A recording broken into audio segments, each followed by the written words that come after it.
See here, next point of thermodynamics is काही quantities आपल्याला define करायच्या आहेत, काही क्वांटिटी स्टडी करायच्या आहेत which are involved in the first law of thermodynamics.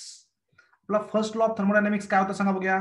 Statement काय होतं किंवा फॉर्म्युला काय होता, dq is equal to du plus dw. त्यातला dq ऍक्च्युली काय आहे, du काय आहे, dw काय आहे, हे आपल्याला सेपरेटली वर्क डन कसं कॅल्क्युलेट करायचं असतं हे थोडंसं आपल्याला डिस्कस करायचं आहे. या डिफरंट ज्या फिजिकल क्वांटिटीज आहेत त्याचा आपल्याला स्टडी करायचा. First will start with heat. What is heat? See here, heat. तर हीट आणि टेम्परेचर मध्ये एक स्लाइट डिफरन्स आहे. there is a slight difference, there is a difference between heat and temperature. Not 11th ला तुम्ही study केलेला आहे, thermal expansion मध्ये सुद्धा स्टडी केलेला आहे. हीट आणि टेम्परेचर मध्ये एक्झॅक्ट काय डिफरन्स आहे किंवा हीट म्हणजे काय, कोणाला सांगता येईल हीटची definition? Yes, anyone? Heat is form of energy. Heat is form of energy, अगदी बरोबर आहे. ही पण डेफिनेशन, बऱ्याचशा डेफिनेशन आपण तयार करू शकतो. हा, heat is a form of energy which can be transferred from one point to other point, one body to other body, having a certain temperature difference. Is it correct? It is the energy which is transferred between system and its surrounding because of temperature difference. समजा gas आहे, gas आपण enclose केला, त्याचं temperature वाढवलं, temperature वाढवल्यामुळे काय होऊ शकतं, ती हीट काय करू शकतो, बाहेर टाकू शकतो, सराउंडिंगला देऊ शकतो. So heat is a transfer of energy from system to surrounding or surrounding to system due to temperature difference between them. Temperature difference मुळे जी हीट ट्रान्सफर होते त्याला काय म्हणायचं, एनर्जी ट्रान्सफर होते, that is called as a heat.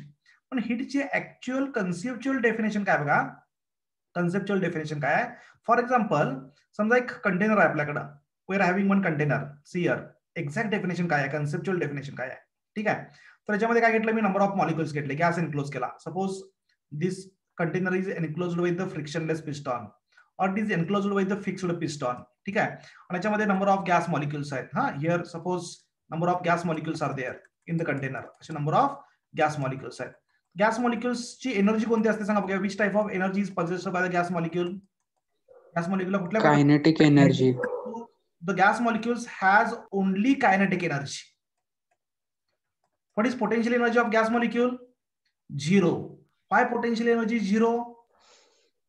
No intermolecular force of attraction. Very good, because there is no intermolecular force of attraction. आतमध्ये internal restoring फोर्सच नाही आहे, intermolecular force of अट्रॅक्शनच नाही आहे. आयडियल गॅसचा विचार करतोय आपण, रिअल गॅसमध्ये थोडाफार फोर्स असतो. आयडियल गॅसमध्ये आपण intermolecular force of attraction zero consider करतो. So it does not have potential energy. पण मॉलिक्युल्स रॅन्डमली मोशन मध्ये आहेत म्हणजे कायनेटिक एनर्जी असणार. आता लक्ष द्या, त्यातल्या एका सिंगल, मी काय म्हणतोय बघा, एका सिंगल पार्टिकलची तुम्ही कायनेटिक एनर्जी मोजली, जी कायनेटिक एनर्जी पर मॉलिक्यूल, म्हणजेच काय, average kinetic energy per molecule, एका मॉलिक्यूलची एनर्जी मोजली तर ती पर मॉलिक्यूलची एनर्जी असते, that is called as a temperature. त्याला काय म्हणायचं, टेम्परेचर. मी काय म्हणतो कळते का, हा एक महत्वाचा पॉइंट आहे, सर्वांना कळायला पाहिजे हा कन्सेप्च्युअली. टेम्परेचर म्हणजेच काय, average kinetic energy per molecule, एका मॉलिक्यूलची कायनेटिक एनर्जी. यस, क्लिअर होतोय का? Yes sir. आणि ह्या सगळ्या मॉलिक्यूलची मिळून जी कायनेटिक एनर्जी असेल, total kinetic energy, total energy, total kinetic असू दे किंवा कुठली असू दे, total energy possessed by the system, त्या सिस्टीमची जी टोटल एनर्जी असेल, टोटल, तिथे पोटेन्शियल एनर्जी झिरो असं म्हटलंय आपण, total kinetic energy per molecule नाही आहे, सगळ्या मॉलिक्यूलची मिळून, that is called as a heat. That is called as a heat. Clear होतं का तुम्हाला? मी मला वाटतं 11 वेळा तुम्हाला एक एक्झाम्पल सांगितलं बघा, हीट अँड टेम्परेचर मधलं एक सिंपल एक्झाम्पल सांगितलं तुम्हाला मी. इमॅजिन करा, आपण दोन कंटेनर घेतले. ठीक आहे, एक कंटेनर आहे, अतिशय छोटं कंटेनर आहे. ठीक आहे, तुम्हाला मी एक्झाम्पल सांगितलं होतं, लक्षात ठेवायला ट्रिक सांगितली होती, त्याच्यामध्ये डिफरन्स तुम्हाला लक्षात राहण्यासाठी. आणि दुसरं कंटेनर आहे ते एक्स्ट्रीमली लार्ज आहे. फॉर एक्झाम्पल तुम्हाला मी सांगितलं होतं एक स्विमिंग टँक आहे मोठा. हा, इथे एक स्विमिंग टँक आहे. ओके, आणि फार मोठं कंटेनर आहे, ह्याच्यामध्ये 1000 नंबर ऑफ मॉलिक्युल्स आहेत. किती मॉलिक्युल्स आहेत त्याच्यामध्ये? हा जो मोठा कंटेनर आहे त्याच्यामध्ये किती नंबर ऑफ मॉलिक्युल्स आहेत? It is having how much molecules? 1000. हा, आणि ह्याच्यामध्ये किती आहेत? ह्याच्यामध्ये फक्त 10 मॉलिक्युल्स आहेत. हा, नंबर ऑफ मॉलिक्युल्स किती घेतलं बघा आपण. हा, so number of molecules in this first small container is equal to 10. Number of molecules in the large container is equal to 1000 for example. हा, आणि हे वॉटर आहे समजा फॉर एक्झाम्पल, दोन्ही वॉटर कंटेनर आहेत. आणि याच्यामध्ये आपण हिटिंग स्टार्ट केलं. समजा आपण इथं हीट दिली, याला heat is given to the container. या कंटेनरला हीट आपण सप्लाय करायला लागलोय. Suppose heat is given to the container like this. इथं हीट दिली आणि एकाच वेळेला दोन्हीकडे हिटिंग स्टार्ट केलं, इथं पण आणि इथं पण. इथं जेवढी हीट देण्याचा रेट आहे तेवढाच हीट इथं दिली. दोन्हीकडे हीट सेम आहे. सेम बर्नर लावलाय समजा, इथं सेम बर्नर लावलेला आहे. आता 1 तास मी हिटिंग केलं इथं पण आणि इथं पण. इथं पण 1 तास हिटिंग केलं, इथं पण 1 तास हिटिंग केलं. इथला आणि इथला फ्लेम सेम आहे. मला सांगा, याच्यामध्ये थर्मामीटर मी इन्सर्ट केला. Thermometer is inserted into both containers. ह्याच्यामध्ये पण थर्मामीटर इन्सर्ट केलेला आहे आणि याच्यामध्ये पण थर्मामीटर इन्सर्ट केलेला आहे. इथे एक थर्मामीटर ठेवला लाईक दिस आणि ह्याच्यामध्ये पण इथे कुठेतरी थर्मामीटर ठेवला असं लाईक दिस. मला सांगा, कोणत्या थर्मामीटरमध्ये टेम्परेचर जास्त दाखवलं जाईल? स्मॉल 10 मॉलिक्युल्स मध्ये. वाला. इथलं टेम्परेचर T1 आहे, इथलं टेम्परेचर T2 आहे, but you will observe that T1 is always greater than T2. दोन्हीकडे समान हिटिंग करायला लागलोय आपण, कळतंय का? म्हणजे ह्या फ्लेमनं एक्सटर्नल समजा इथं 10 जूल एवढी एनर्जी दिली. कितीची एनर्जी दिली? 10 जूल. तर हा किती देणार एनर्जी? याला किती एनर्जी देणार? 10 जूल. कळतंय का सर्वांना? यस, क्लिअर होतंय का? पर मॉलिक्यूल इथं किती एनर्जी असणार? याला 10 मॉलिक्यूलला 10 जूल एनर्जी मिळाली. हिटिंग केल्यामुळं 10 जूल एनर्जी आपण ट्रान्सफर केली वॉटरला. किती मॉलिक्यूलला मिळाली 10 जूल एनर्जी? 10 मॉलिक्यूलला. मग एका मॉलिक्यूलची एनर्जी किती झाली सांगा बघूया. What is energy possessed by 1 molecule here? 1 joule. 1 joule. 1 joule per molecule. Per molecule. Is it clear to all? आणि ह्याच्यामध्ये किती एनर्जी मिळणार पर मॉलिक्यूल? 0.01. 0.01. कळतंय का? 10 ने डिवाइड करायचं याला, सॉरी 1000 ने डिवाइड करायचं 1/100. 0.01 जूल. मग कोणती व्हॅल्यू जास्त आहे याच्यामधली, पहिली का दुसरी? पहिली. पहिली. म्हणजे कायनेटिक एनर्जी पर मॉलिक्यूलची व्हॅल्यू, एका मॉलिक्यूलची कायनेटिक एनर्जी, त्याला आपण टेम्परेचर म्हणणार. मग इथं एका मॉलिक्यूलसाठी कायनेटिक एनर्जी पहिल्यामध्ये जास्त आहे. दोन्हीमध्ये एनर्जी टोटल काय दिली? सेम दिली मी. पण पहिल्यामध्ये जी एनर्जी आहे पर मॉलिक्यूल ती जास्त आहे आणि दुसऱ्यामध्ये जी एनर्जी आहे ती कमी आहे. म्हणजे पहिल्या मॉलिक्यूलचं, पहिल्या कंटेनरचं टेम्परेचर जास्त असणार, दुसऱ्याचं कमी असणार. दोन्हींचा टोटल हीट कंटेंट काय आहे? इथं टोटल एनर्जी किती आली सांगा बघा याच्यामध्ये. What is total energy of this container? 10 joule. ह्याच्यामध्ये टोटल एनर्जी किती आली?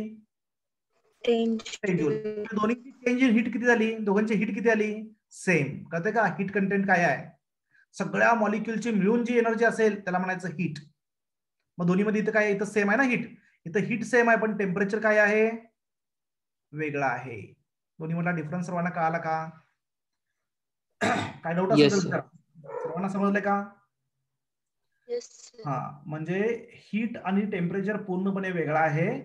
हीट म्हणजे total kinetic energy of system आणि टेम्परेचर म्हणजेच काय?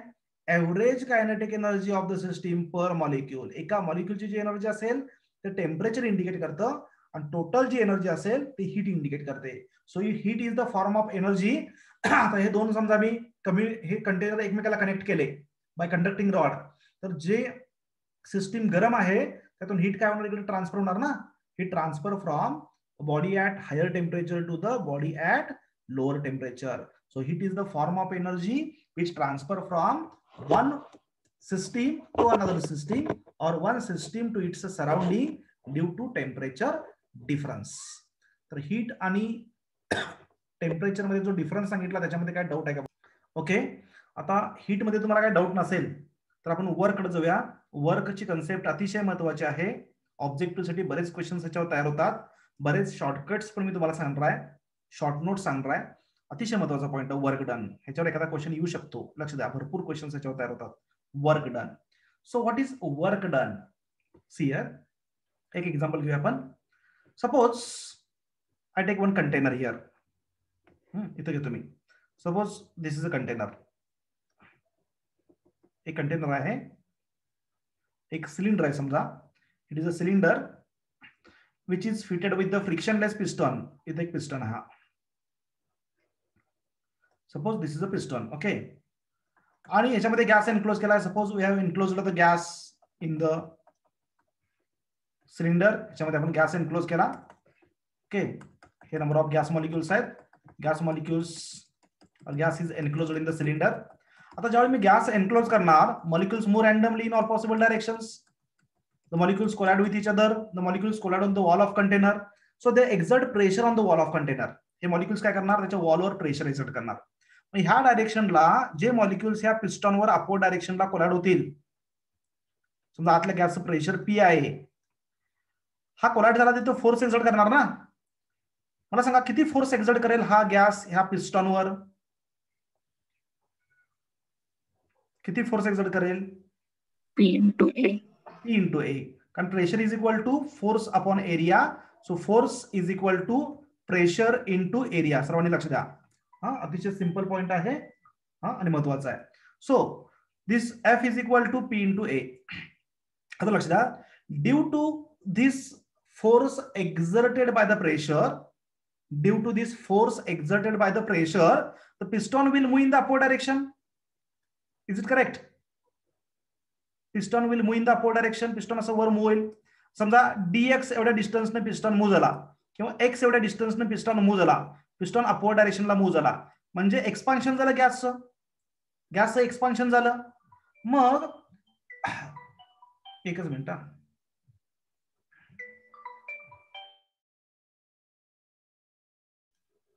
वर्क डन, एकच मिनिट. ओके, सी आपण काय घेतलं बघा, एक कंटेनर मध्ये गॅस घेतलेला आहे. The gas exert pressure P. Due to this pressure the force acting on the piston is P into A, and due to this pressure exerted by the gas, the piston is displaced in the upward direction by the distance of x. तर याच्यामध्ये मला work done काढायचं आहे. आता work डनचा basic formula काय सांगा, work डनचा basic formula काय आहे? dw is equal to small displacement आहे x किंवा dx म्हणूया आपण. x ही स्मॉल डिस्प्लेसमेंट आहे. So small work done in displacing the piston by very small distance x is equal to force into displacement. Okay, force किती आहे बघा, P into A आहे, into displacement x, so is equal to, आता A into x म्हणजेच काय, area cross section into height. म्हणजेच काय, तर हे सिलेंडर आहे ऍक्च्युअली असं आहे बघा, लक्षात घ्या. आणि हा एरिया ऑफ क्रॉस सेक्शन इथला जो आहे पिस्टनचा, तो area of cross section A आहे. So area of cross section into height म्हणजे व्हॉल्यूम इन्क्रीज आला ना, change in volume of the gas आला. सांगा बघा, एरिया इंटू डिस्टन्स म्हणजेच काय, volume. So pressure into A into X म्हणजेच काय आला, डीव्ही आला. हे सर्वांना काय आलं का? मला वाटतं केमिस्ट्रीमध्ये हा फॉर्म्युला झाला असेल तुमचा, work done is equal to PdV. झालाय का नाही? येस.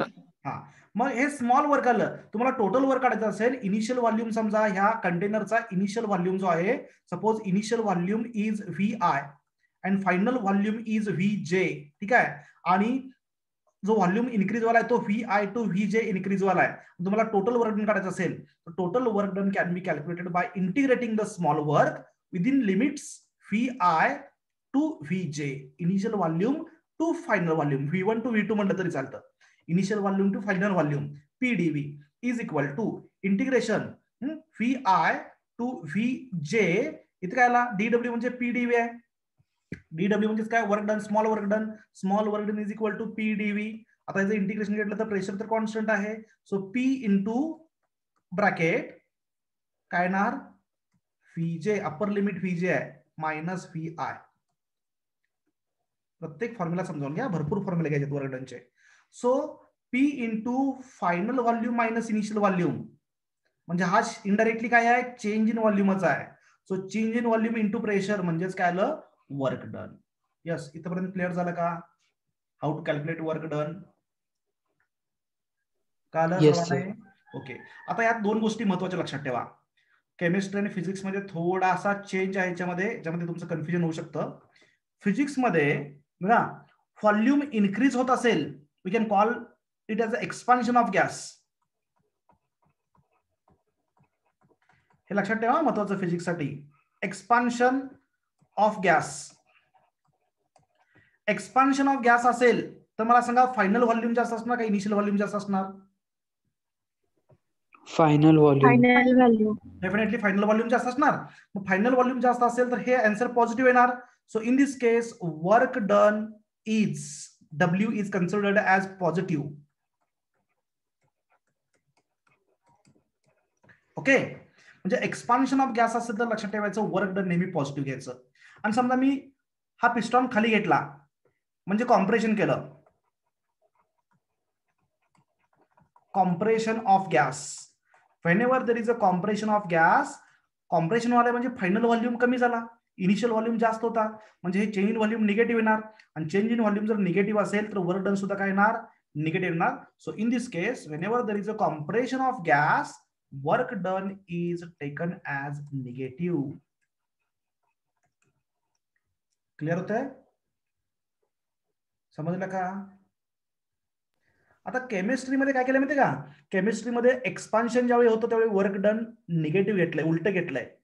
पण कन्फ्युज होऊ नका, तिथं साइन कन्व्हेन्शन पण उलट आहे आणि जो फर्स्ट लॉ ऑफ थर्मोडायनामिक्स आहे त्याच्यामध्ये फॉर्म्युल्यामध्ये साइन सुद्धा वेगळा आहे. केमिस्ट्रीमध्ये काय केलंय, जेव्हा एक्सपान्शन होतं तेव्हा त्यांनी कन्सिडर केलंय work is done against atmospheric pressure. बाहेरच्या प्रेशरच्या, बाहेरच्या फोर्सच्या अगेन्स्ट एक्सपान्शन व्हालंय म्हणून त्यांनी निगेटिव्ह घेतलंय. आपण काय घेतलं, आतल्या प्रेशरमुळे वर्क व्हालंय. म्हणजे तुम्ही काय लक्षात ठेवायचं फिजिक्ससाठी, सिस्टीमनं सराउंडिंग वर वर्क केलं. मला सांगा एक्सपान्शन मध्ये कोण वर्क करतं? सिस्टीम सराउंडिंग वर वर्क करते का सराउंडिंग सिस्टीम वर वर्क करते इन एक्सपान्शन?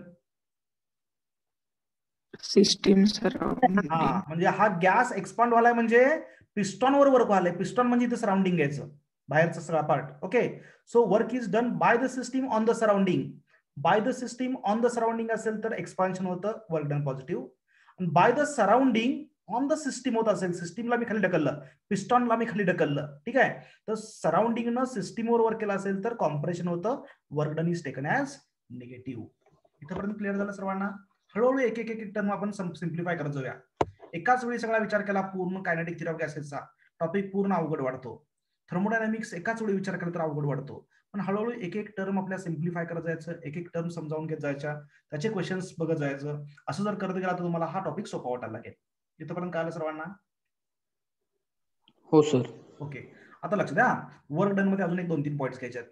आता वर्क डन मध्ये समजा वर्क डन मध्ये प्रेशर आणि व्हॉल्यूमचं व्हेरिएशन आहे. ओके, जे प्रेशर समजा व्हेरिएबल असेल, व्हॉल्यूम सुद्धा व्हेरिएबल असेल, तर प्रेशर वर्सेस व्हॉल्यूमचा जो ग्राफ आहे पीव्ही डायग्राम, हा, प्रेशर वर्सेस व्हॉल्यूमचा जर ग्राफ असेल, हळू बोलू,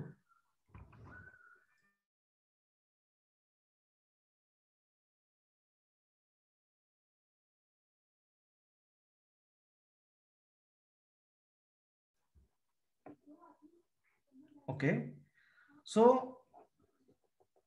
if the pressure is plotted on the, see here, pressure is plotted on the y-axis and volume is plotted on the x-axis, तर ही जी डायग्राम आहे ह्या डायग्राम नाव होतात इंडिकेटर डायग्राम. लक्षात ठेवायचं आहे, प्रेशर वर्सेस व्हॉल्यूम डायग्राम ह्याला म्हणायचं indicator diagram. Indicator diagram, PV diagram म्हणजे इंडिकेटर डायग्राम. तर इंडिकेटर डायग्राम मध्ये मला सांगा एरिया अंडर कर्व म्हणजे काय असतो? कुठल्याही ग्राफ मध्ये, कोणत्याही ग्राफ मध्ये एरिया अंडर कर्व काय असतो? स्लोप. स्लोप नव्हे, स्लोप म्हणजे y अपॉन एक्स. इथं p अपॉन व्ही काढला तर स्लोप येणार.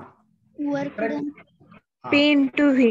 हा, p इंटू व्ही. मला काय सांगायचं आहे, एरिया काढताना आपण या दोन्हींची मल्टिप्लिकेशन करतो, ह्यांचे डिव्हिजन केला, y अपॉन एक्स घेतला तर स्लोप मिळणार, y इंटू एक्स घेतला तर एरिया मिळणार. Is it correct? हा, म्हणजे ह्या दोन्हींची मल्टिप्लिकेशन केला की तुम्हाला वर्क मिळणार. कारण प्रेशर इंटू व्हॉल्यूम म्हणजे काय असतो?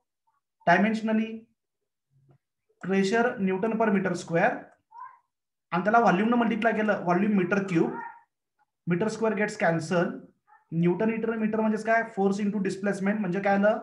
Work done. क्लिअर होतंय का? हो सर. बघा, काही जर त्यात तुम्हाला वाटत असेल, येत नसेल तर मला लगेच सांगायचं काय कन्फ्युजन झालं तर. ओके, तर पीव्ही डायग्राम मध्ये प्रेशर वर्सेस व्हॉल्यूमचा ग्राफ असेल, कोणताही ग्राफ असू दे, कसाही असू दे, प्रेशर वर्सेस व्हॉल्यूमचा ग्राफ असेल तर डेफिनेटली एरिया अंडर कर्व म्हणजे वर्क डन असतो. फॉर एक्झाम्पल समजा असा ग्राफ आहे, suppose this is a graph, this is your graph, असा ग्राफ तुम्हाला दिलाय.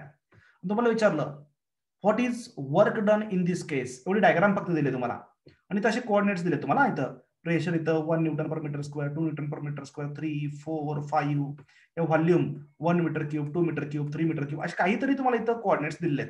हा, तुम्हाला विचारलं ह्या डायग्राम वरून वर्क डन कॅल्क्युलेट करा. So how to calculate work done? अतिशय सिंपल आहे. बघा काय करायचं, जो ग्राफ आहे हा मेन ग्राफ आहे. इथं कसला ग्राफ दिलाय, स्ट्रेट लाईन आहे का कर्व आहे? स्ट्रेट लाईन आहे, बरोबर आहे का? बोला काय तर लगेच रिप्लाय द्यायचं. हो सर. हा, मला प्रेझेंट घ्यायला लावू नका, पटकन बोलायचं. हा, सो हा फर्स्ट पॉइंट आहे ना, इथून व्हॉल्यूम ऍक्सिस वर नॉर्मल टाकायचा. लास्ट पॉइंट आहे, इथून व्हॉल्यूम ऍक्सिस वर नॉर्मल टाकायचा. आणि हा जो एरिया आहे, एरिया अंडर कर्व मी शेडिंग केला बघा, हा एरिया आहे. हा एरिया जर मला मोजता आला, कसा मोजायचा? इथं कोऑर्डिनेट्स दिलेले आहेत. ओके, कसं मोजायचं सांगा बघा. इथं कसा मोजता येईल? हा, इथून नॉर्मल टाकायला लागेल. हा, ह्या रेक्टँगलचा एरिया काढायला लागेल, ह्या ट्रायंगलचा एरिया काढायला लागेल. रेक्टँगलचा एरिया आणि ट्रायंगलचा एरिया दोन्हीची ऍडिशन केली तर काय मिळणार तुम्हाला? एरिया अंडर कर्व मिळणार, बरोबर आहे का नाही? ओके, हे कळलं सर्वांना? Area under curve is equal to work done. हे कळलं का सर्वांना? हो सर. आता याच्यामध्ये एक्सपान्शन वाला का कॉम्प्रेशन ह्या डायग्राम मध्ये सांगा बघा. इथे एरो दिसतो की नाही? हा ग्राफ मध्ये एरो दिसतो की नाही सांगा मला. एक्सपान्शन म्हणजे हा इकडे चाललाय ग्राफ, म्हणजे व्हॉल्यूम गोज ऑन इन्क्रीजिंग, म्हणजे एक्सपान्शन आहे. मग एक्सपान्शन असेल तर ह्या केसमध्ये जे वर्क डन असेल, work done is equal to positive or negative? Positive. Positive, because expansion मध्ये वर्क डन हे नेहमी पॉझिटिव्हच असतं, लक्षात घ्या. त्यासाठी हा स्ट्रेट लाईनच पाहिजे असं नाही आहे, स्ट्रेट लाईनच पाहिजे अशी कंडिशन नाही आहे, लक्षात घ्यायचं. कर्व असला, सर्कल असला, काय इलिप्स असला, काय कसा पण ग्राफ असू दे, area enclosed by the curve with volume axis, इकडे पी प्लॉट केला आणि इकडे व्ही प्लॉट केलाय.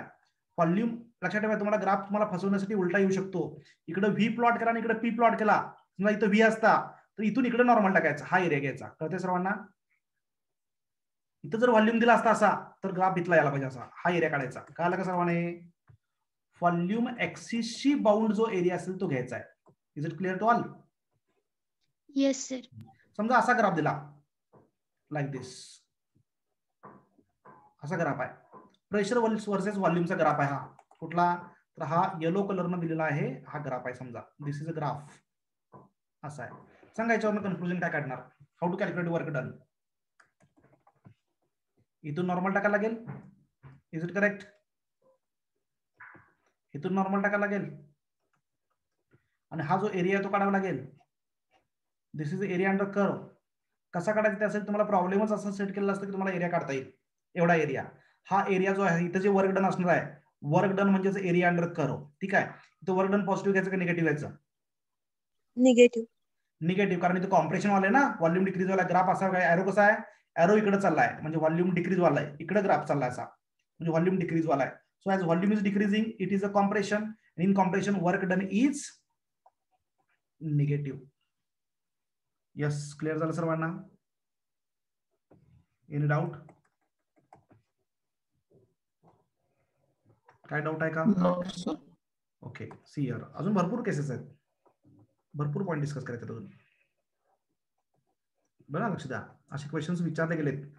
ह्या अशा टाईपच्या ग्राफ्सवर क्वेश्चन विचारले गेलेत. प्रेशर वर्सेस व्हॉल्यूमचा ग्राफ आहे. ओके, समजा तुम्हाला ग्राफ असं दिलाय, मी एक नवीन ग्राफ काढतो, वेगळा ग्राफ काढतो. बघा, लक्ष द्या. Suppose graph is given like this.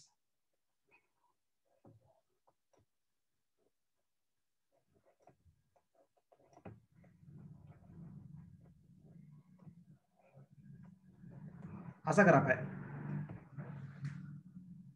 Cyclic graph आहे, क्लोज्ड पाथ आहे. इथं क्लोज्ड पाथ आहे का पहिल्या दोन मध्ये? फर्स्ट टू ग्राफ मध्ये indicator diagram is not a closed path, closed loop. Third graph मध्ये इंडिकेटर डायग्राम मध्ये क्लोज्ड लूप तयार होतं. So in this case how to calculate work done? Yes, आता मला सांगा, ही खालची एकच लाईन घेतली मी, तर नाव देतो मी A B C or A B C D. मला सांगा एबी जी लाईन आहे, एबी एवढाच ग्राफ असता, what is work done? Yes बोला.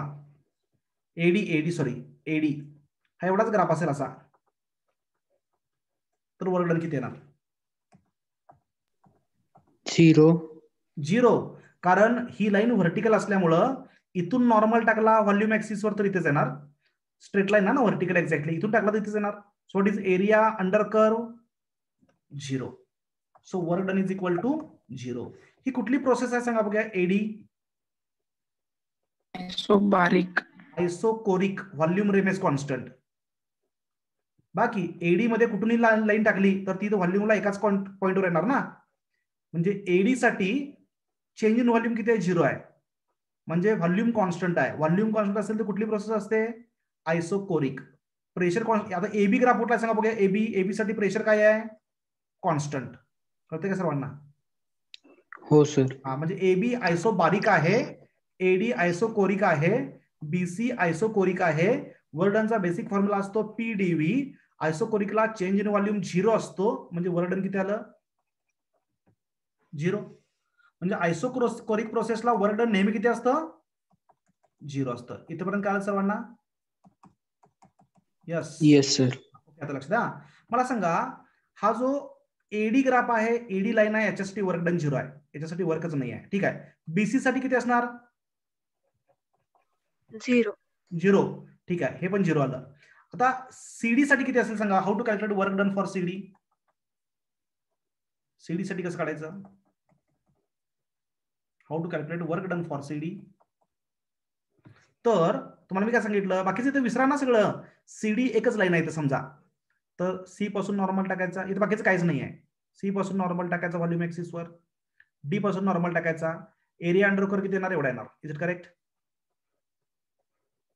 यस. हे कळालं का? बोला पटकन. Yes sir. हे वर्क डन पॉझिटिव्ह असणार का निगेटिव्ह असणार? सीडी साठी वर्क डन पॉझिटिव्ह असणार का निगेटिव्ह असणार? निगेटिव्ह. निगेटिव्ह, कारण हे कॉम्प्रेशन आहे बघा, इकडे चाललाय ग्राफ, बरोबर आहे? हा निगेटिव्ह. आणि एबी साठी वर्क डन कसं काढायचं? एबी साठी how to calculate work done for AB? AB साठी एरिया अंडर लाईन. लाईन म्हणजे ए पासून, एबी पासून खालची सगळं पूर्ण, ए पासून नॉर्मल टाकायचा व्हॉल्यूम ऍक्सिस वर इथपर्यंत येणार, बी पासून टाकायचा इथे येणार, हा, आणि ह्याच्या अंडरचा एरिया म्हणजे हा सगळा आला. मी अशी लाईन काढतो बघा, अशी लाईक दिस, हे सगळं येणार. हे कळतंय सर्वांना? हा सगळा म्हणजे मी पिंक कलरनं दाखवलेला सगळा जो एरिया आहे, हा, तो एबी साठी आहे, वर्क डन फॉर एबी. मग पिंक कलरचा जो एबी साठी आहे, एबी साठी पॉझिटिव्ह आहे का निगेटिव्ह आहे? पॉझिटिव्ह. पॉझिटिव्ह. आणि सीडी साठी निगेटिव्ह. म्हणजे हा पूर्ण पॉझिटिव्ह आहे, त्याच्यामधला हा निगेटिव्ह मायनस होऊ शकतो ना? Yes sir. हा बघा इथं पॉझिटिव्ह आणि निगेटिव्ह वर्क एकमेकांना कॅन्सल होऊ शकतो की नाही? इथं बघा, एक एक्सपान्शन करायला, दुसरं कॉम्प्रेशन करायला, एक एक्सपान्शन करायला, दुसरा कॉम्प्रेशन करायला, तर कॉमन वर्क हे कॅन्सल होऊ शकतं की पॉझिटिव्ह निगेटिव्ह? मग याच्यामध्ये नेटवर्क कसं करणार सांगा बघा? एरिया वाईज कुठला एरिया येईल नेटवर्क? म्हणजे एरिया ऑफ एबीसीडी.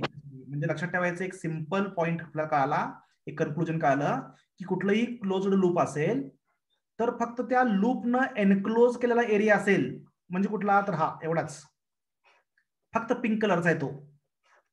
हा एरिया म्हणजेच काय आलं? Total work done. बाकीचा खालचा एरिया काढायची गरज नाही आहे. ज्यावेळी लूप नसतो त्यावेळी व्हॉल्यूम ऍक्सिसची बाउंड एरिया काढायचा, आणि ज्यावेळी लूप असतो त्यावेळी फक्त काय करायचं आहे, तर त्या लूपनं एनक्लोज केलेला एरिया काढायचा. That area is equal to work done. आणि ते वर्क डन पॉझिटिव्ह कधी असणार? तर लूप जर क्लॉकवाईज असेल, असं कधी नसतं इकडं एरो असा इथं असा, असं नसतं. एक क्लॉकवाईज लूप असेल तर पॉझिटिव्ह, इथं पॉझिटिव्ह आलं ना, नेट एबी जास्त आहे ना, डब्ल्यू फॉर एबी जास्त आहे ना, इथं डब्ल्यू फॉर सीडी कमी आहे. यस, क्लिअर झालं का? हो सर. म्हणजे कन्क्लुजन मिळालं की क्लोज्ड लूप असेल इंडिकेटर डायग्राम मध्ये तर एरिया हा नेहमी, वर्क डन हा नेहमी पॉझिटिव्ह असतो, आणि अँटी क्लॉकवाईज जर ग्राफ असेल तर वर्क डन हे काय असतं? निगेटिव्ह असतं. यस, कळालं का?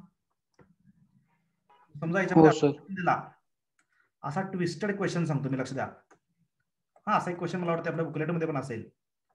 सपोज एक सर्कल आहे, this is indicator diagram.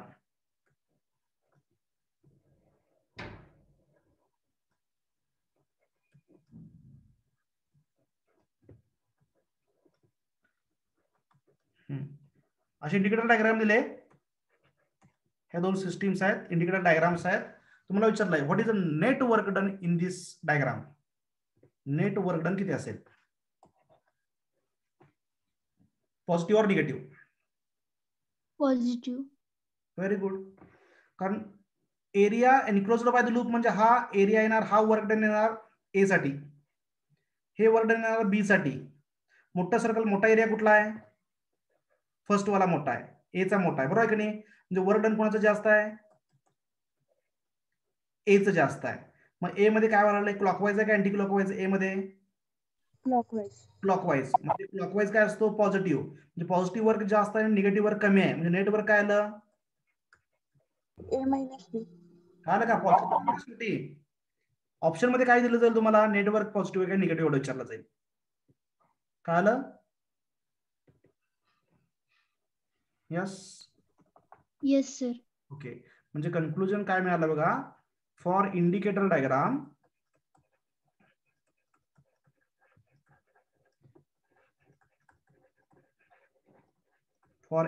Diagram हा म्हणजेच PV diagram work is equal to area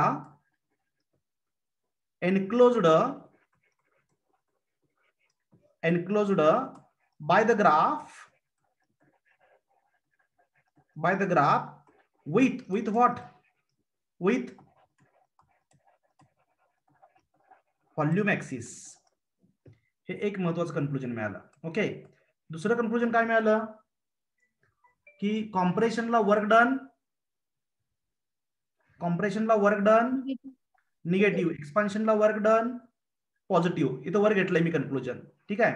आणखीन एक कन्क्लुजन काय मिळतं बघा इथं या केसमध्ये, आणखीन एक कन्क्लुजन इथे मिळतं. सेकंड कन्क्लुजन की क्लॉकवाईज असेल ग्राफमध्ये, क्लॉकवाईज असेल एरो,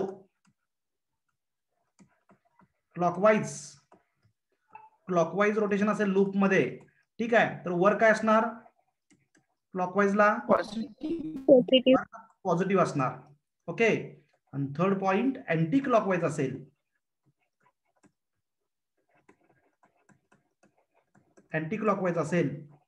तर मात्र इथं वर्क डन जे असतं ते काय असणार? निगेटिव्ह असणार. Yes, clear to all? हे सगळे पॉइंट्स काय आलेत का वर्क डनचे? असे बरेच क्वेश्चन्स आहेत, क्वेश्चन मधून अजून जरा क्लिअर होईल. बरेचसे असे क्वेश्चन्स घ्यायचे आहेत, फक्त बेसिक कन्सेप्ट आपण बघतोय. So this is about the work डनचा फॉर्म्युला, पॉझिटिव्ह कधी असतो, निगेटिव्ह कधी असतो, इंडिकेटर डायग्राम मध्ये वर्क कसं कॅल्क्युलेट करायचं, क्लोज्ड लूप असेल तर कसं काढायचं, area enclosed by the loop is equal to work done, नेहमी लक्षात ठेवायचं. ठीक आहे. आणि मग क्लॉकवाईज एरो असेल तर पॉझिटिव्ह वर्क असतं. क्लॉकवाईजला पॉझिटिव्ह का असतं सांगा बघूया.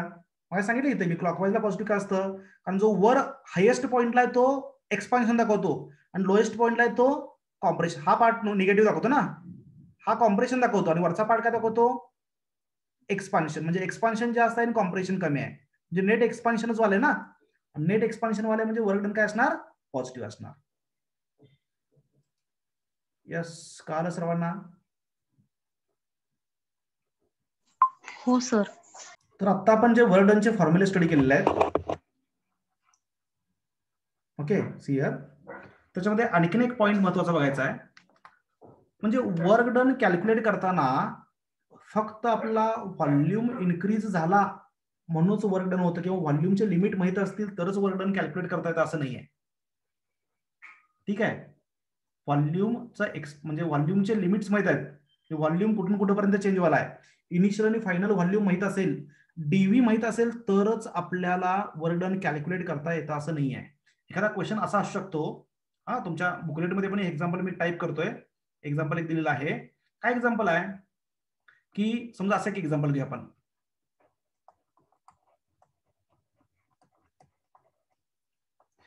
बघा, ज्याच्यामध्ये चेंज इन व्हॉल्यूमचा काय संबंध नाही आहे, तरी पण आपण वर्क डन कॅल्क्युलेट करू शकतो. कसं काढायचं मी एक एक्झाम्पल मी सांगतो, लक्ष द्या. काय एक्झाम्पल आहे? The temperature of n mole of gas, n number of moles आहेत, n moles. See here, temperature of the temperature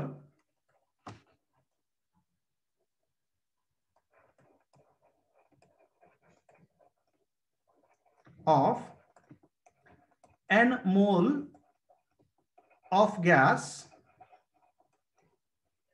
is increased from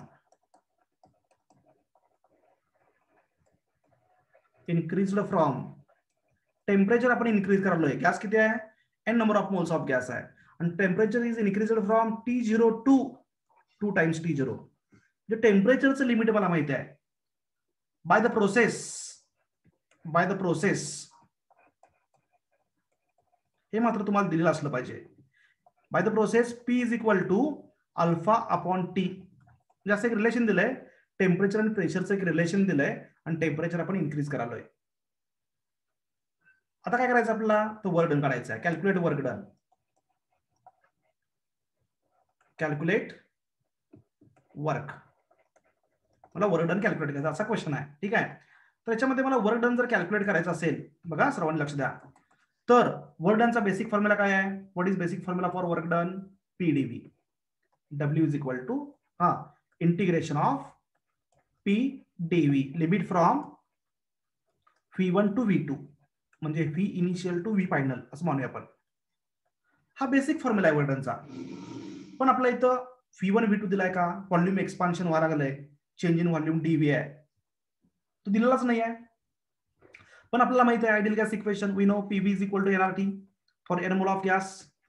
PV is equal to nRT. Is it correct? Yes, ideal gas equation आहे. आणि याच्यामध्ये बघा, याच्यामध्ये आपण P चा पण formula तो बांधलेला आहे. काय दिलाय P चा formula? P is equal to alpha upon T. P is equal to alpha upon T. मग इथं मी व्हॅल्यू जर पुटअप केली याच्यामध्ये, इथं व्हॅल्यू पुटअप केली P ची, तर हा फॉर्म्युला कसा येणार बघा? This formula comes to be alpha upon T into V is equal to nRT.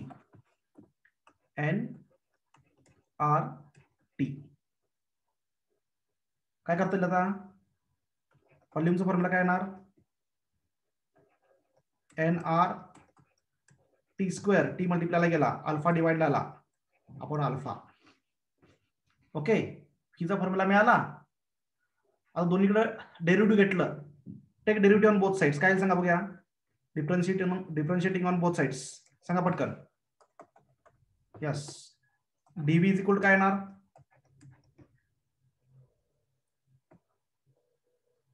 With respect to time derivative घेतलं दोन्हीकडे, DV बाय DT.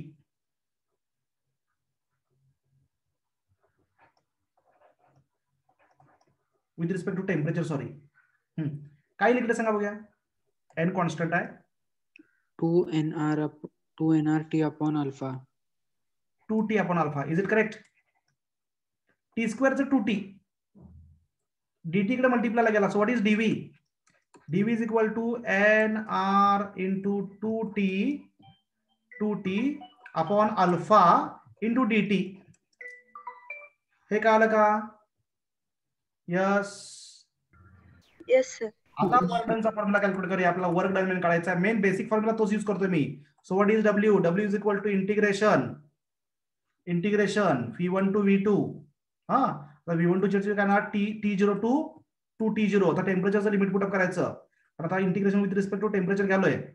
ओके, त्यानंतर P ची व्हॅल्यू किती आहे? इथं व्हॅल्यू पुटअप करालोय मी याच्यामध्ये. PdV, P ची व्हॅल्यू किती आहे? अल्फा बाय P ची व्हॅल्यू, असा क्वेश्चन येऊ शकतो, लक्षात घ्या. अल्फा अपॉन टी, ही P ची व्हॅल्यू पुटअप केली. P इंटू DV, DV ची व्हॅल्यू किती काढली आपण? इथं वर काढली बघा. DV ची value nR 2t dt upon alpha. So alpha gets cancelled, t gets cancelled. So W is equal to T0 to 2T0 limit as it is. काय करणार बघा? इथला एक t कॅन्सल झाला ना, अल्फा कॅन्सल जर राहिलं काय 2 nr राहिलं का into dt. Is it clear to all? चुकलं तर सांगा मला लगेच. Yes, sir. Okay, so what is the final answer? Work done. 2 nr constant, dt चं इंटिग्रेशन t ना, dt चं इंटिग्रेशन t, अपर लिमिट किती आलं 2t0 minus lower limit t0. So what is the final answer? W is equal to 2nr into t0. झालं, work done. हा option मध्ये formula असेल, may be हा formula option मध्ये असेल. कळलं सर्वांना? म्हणजे लिमिट मध्ये व्हॉल्यूम दिला असला तरी पण नुसता इथे व्हॉल्यूमचा काय संबंध नाही क्वेश्चन मध्ये. म्हणजे प्रत्येक वेळी पीडीव्ही हा फॉर्म्युला पाठ करून चालणार नाहीये. इन टर्म्स ऑफ टेम्परेचर तो फॉर्म्युला कन्वर्ट करता आला पाहिजे. यस, क्लिअर झालं का सर्वांना हे? हो सर. आता एक आणखीन एक लॉजिकल क्वेश्चन आहे, सिंपल. ही एक केस आहे ऍक्च्युअली, ही हे पण लक्षात ठेवा. आता पुढचा समजा असा असेल की एक कंटेनर आहे, सियर असं एक कंटेनर आहे, आणि ह्या कंटेनरच्या एका साईडला व्हॅक्यूम आहे, एक पार्टिशन आहे समजा इथं, हा, आणि याच्यामध्ये गॅस भरलेला आहे. Gas is completely filled in the one side of the container. इथं गॅस भरलेला, गॅस मॉलिक्युल्स आहेत which move randomly in all possible directions with all possible velocities. They exert pressure on the wall of container. आणि इकडे vacuum आहे, इथं vacuum आहे, इथं gas आहे. मला सांगा, what is work done in this case? हा पिस्टन मूव्ह होईल का नाही आहे, किती वर्क होईल? एका बाजूला व्हॅक्यूम आहे, इथं गॅसचा एक्सपान्शन वाला आहे. समजा हा पिस्टन इकडे चाललाय,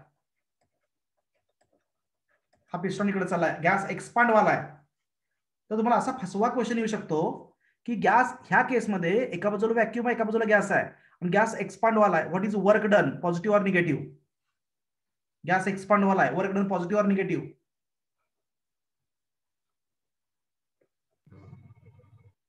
yes, negative.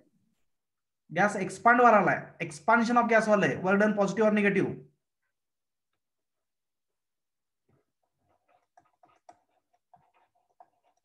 Yes, anyone?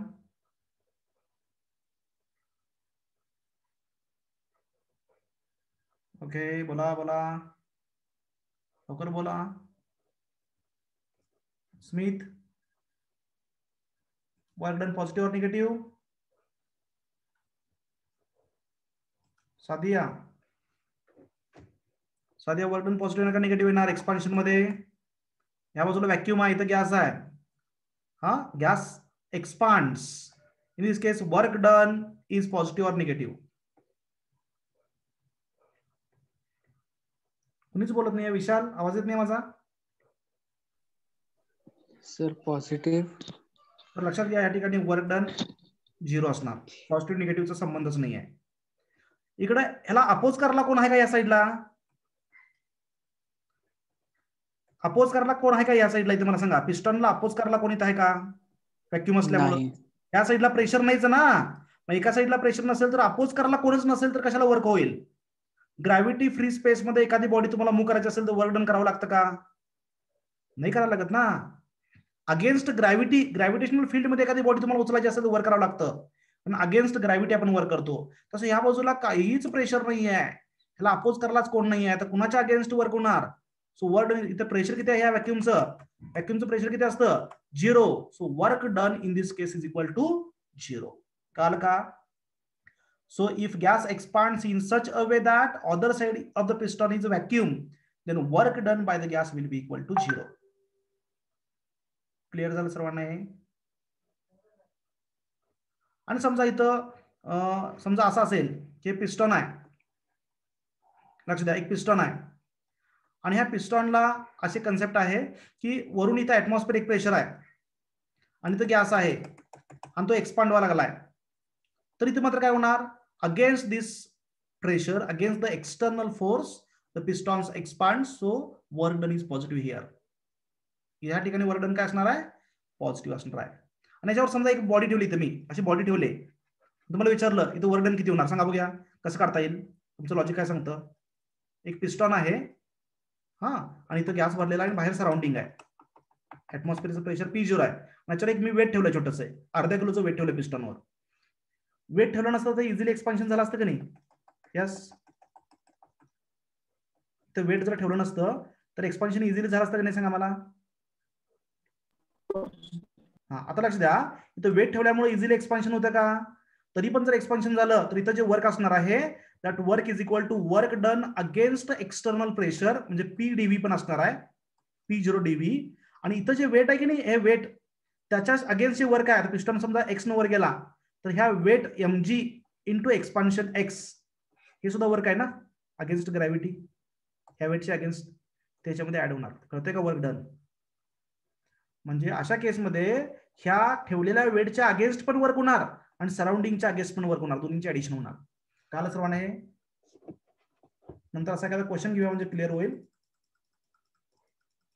Yes, any doubt here? Sir हा बोला, बोला, काय डाऊट आहे का?